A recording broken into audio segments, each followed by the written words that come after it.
Welcome back again guys, j'espère que vous allez très bien et bienvenue dans cette nouvelle vidéo. Dans cette vidéo, nous allons découvrir ensemble le multitrading en Python. Et vous allez voir qu'en seulement quelques minutes, vous pourriez maîtriser les bases pour rendre vos programmes plus rapides et plus efficaces. Ok, c'est l'objectif de cette vidéo. Donc vous allez comprendre les concepts du multitrading en Python. Voici le plan en fait qu'on aura à parcourir ensemble. Donc avant de commencer toute chose, il faut savoir c'est quoi le multitrading en Python et après pourquoi l'utiliser. Après cela, comment l'implémenter en Python et on pourra faire un exemple pratique, c'est-à-dire téléchargement de fichiers. Et puis on pourra donner juste à la fin des conseils et quelques limites. Donc restez bien jusqu'à la fin pour un bonus pratique, d'accord les gars? C'est parti. Donc avant de commencer d'abord, on va créer, je crée juste un fichier là, d'accord? Il faut savoir c'est quoi le multitrading. Donc le multitrading en fait permet d'exécuter plusieurs tâches en parallèle au sein d'un même programme. D'accord?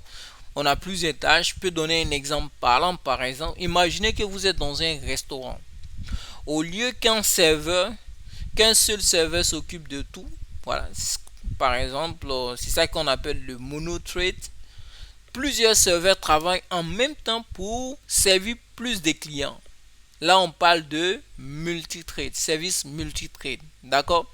Donc, en Python, chaque thread est une unité d'exécution indépendante. D'accord? Donc, pourquoi utiliser en fait? Pourquoi utiliser le multitrade? Il y a quelques avantages, peut-être qu'on pourrait citer pourquoi il faut l'utiliser. Il y a la performance améliorée, c'est-à-dire ça réduit le temps d'exécution des tâches en parallèle. Il y a l'efficacité, c'est-à-dire que c'est idéal pour des tâches nécessitant beaucoup plus d'entrées-sorties, les inputs et les outputs, comme le téléchargement de fichiers ou la lecture de bases de données par exemple. D'accord? On a parlé des avantages, il faut parler aussi des limites. Quelles sont les limites en fait? Pour les limites, on parle de GIL, c'est-à-dire le Global Interpreter Lock, qui peut limiter en fait les performances pour les calculs lourds en CPU. C'est quoi le GIL? Je vais noter ça ici, GIL. Global Interpreter Locks. Lock. En fait, qu'est-ce qu'il fait? C'est quoi d'abord? En fait, le Global Interpreter Locks, qu'on appelle le GIL, c'est-à-dire le GIL de Python, en termes simples, est un mutex quoi, ou un verrou, on va dire ça. En fait, qui permet en un seul trait de détenir le contrôle de l'interpréteur de Python. Donc, comment intégrer le multitrading en Python? Donc, on peut utiliser le module trading de Python. Donc, pour cela, il faut juste importer le module trading. Ok, donc pour cela, je fais juste un import trading. Voilà. Vous avez vu, c'est vraiment pas compliqué. Quand j'importe ce multi, j'exécute ça. D'abord, on me dit que non, il est bien exécuté. Donc je crée quoi? Je peux créer par exemple une fonction à exécuter en parallèle. D'accord? En message. Afficher message. D'accord? Ça c'est une fonction simple. Ça prend le message. Et puis là, ça affiche. Donc on va faire un read point. Et puis là, je mets le message. La variable. Ok, ça c'est une fonction simple qui nous ramène juste le message. D'accord? Maintenant, ce que je vais faire, je vais démarrer maintenant un thread. Donc là, il faut que je mette les étapes. Premièrement, j'ai importé le module. Et j'ai importé le module trading. C'est une fonction simple là. Donc je vais essayer création de fonction. De fonction simple. Après, c'est là en troisième étape. Je fais quoi? Donc je vais créer maintenant un thread. Je crée mon thread. Donc je vais appeler ça thread. Ce thread là, une variable thread. Dans thread, je mets maintenant les paramètres target. Voilà. Target, je mets ma target, c'est ma fonction. Donc affiche message. Et après, vous pouvez voir directement, hein, il y a tous ces trucs là qui donnent des indications ici juste en Python. Donc après ma target, c'est qu'est-ce que je vais afficher. Par exemple, je vais afficher juste l'argument que je vais prendre. Qu'est-ce que je fais? Je start le thread. Donc du coup, je fais un thread start et je vais faire un dernier qui permet d'attendre que le thread maintenant se termine. Threads.joint. Donc ça, ce que ça va faire, c'est que ça va attendre que le thread se termine, d'accord? On explique un peu. Voici les 3 étapes que je fais. J'ai importé le module trading. Après, je crée juste une fonction et puis je crée et démarrer maintenant un thread. Pour cela, je crée mon thread. Là, je mets un target, la fonction, et puis un argument. Je mets l'argument dans la fonction et puis je démarre maintenant un thread. Maintenant, il faut comprendre c'est quoi. Le target, c'est quoi? Le target est là. C'est la fonction à exécuter. D'accord? Maintenant, l'argument, c'est quoi? L'argument, c'est les arguments de la fonction, en fait. Sous forme de tuple. Voilà. D'accord? Et puis, le start, ça permet de quoi? Ça démarre le thread. Le start démarre le thread. Maintenant, le join, ça attend la fin. Attend la fin du thread avant de continuer. D'accord? C'est comme ça qu'on le définit, en fait. Un thread. D'accord? C'est aussi simple, c'est vraiment pas compliqué. Maintenant, on va juste faire un exemple pratique. D'accord? Téléchargement de fichiers. Ça a l'air intéressant. Pourquoi pas? Donc, c'est parti. Imaginons que nous voulons télécharger plusieurs fichiers en parallèle, quoi. Donc, comment ça va se produire? Comment ça va se passer, en fait? Donc, c'est parti. Pour cela, comme je l'ai dit, hein, je peux importer déjà je peux importer le module thread. Donc, du coup, je fais un module thread. Import trading. D'accord? Après, qu'est-ce que je fais? Je définis mes fonctions. Il aura mes fonctions télécharger fichier. Donc, et dans le fichier, ma fonction, qu'est-ce qu'il prend? Il prend juste le fichier, non fichier. On va dire le nom du fichier, durée du fichier. Donc ici, je vais définir alors, puisque je parle de la durée, il faut que j'importe une librairie ici qui va m'être utile, c'est time. Ok? Donc, j'importe juste ça en attendant. Donc, dans ma fonction, qu'est-ce que je vais faire? Ma fonction télécharger fichier prend 2 paramètres, c'est-à-dire le nom du fichier et puis la durée. Donc, du coup, alors, je vais commencer peut-être à écrire d'abord. Après, je fais un quoi? Je fais un time sleep, la durée. Ok. Puis maintenant, je vais afficher print. Je vais afficher fin téléchargement. D'accord? Donc, téléchargement terminé. Là, je mets la variable de point. Ici, je mets le nom du fichier. Nom fichier.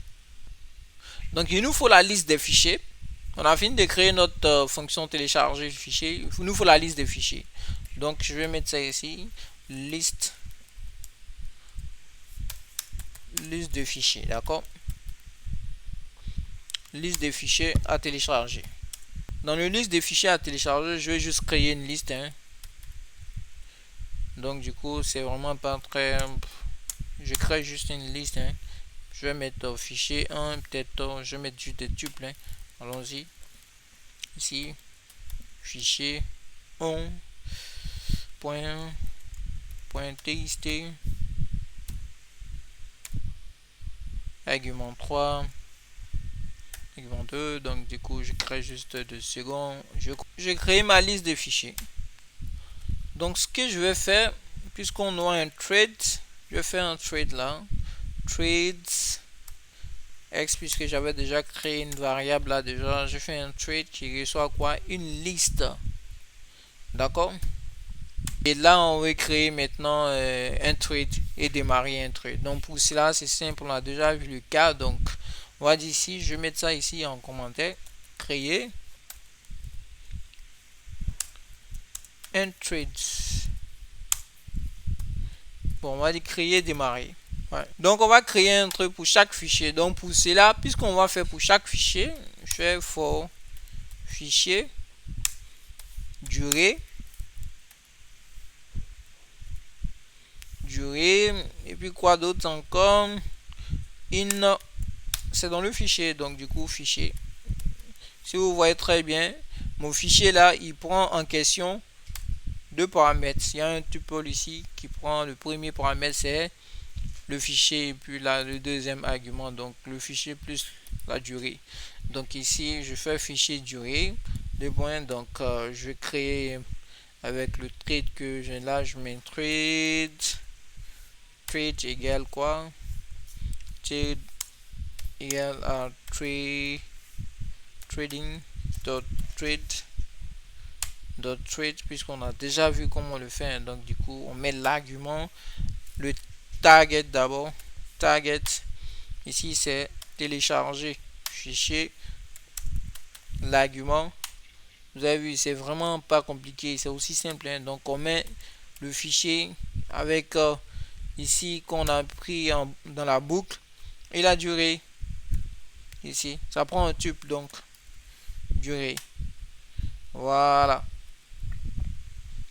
Donc ici après qu'est-ce qu'on fait? On a créé là un thread, mais on veut créer un thread pour chaque fichier. Donc il faudra ajouter dans la liste des threads qu'on a créé ici. Donc pour cela je fais quoi? Je fais un thread avec x là, point append, pour ajouter juste un dans la liste, hein. Point append thread, puisqu'on veut créer pour chaque thread. J'espère que vous me suivez. Donc après ça on démarre juste le thread, c'est tout. Donc je fais un thread ici là, point start. Ok, là on a créé notre thread. Maintenant il faut attendre que tous les threads se terminent. Ok, donc pour cela on va créer un deuxième thread component. Ça c'est après la boucle. Là il faudra faire pour chacun for thread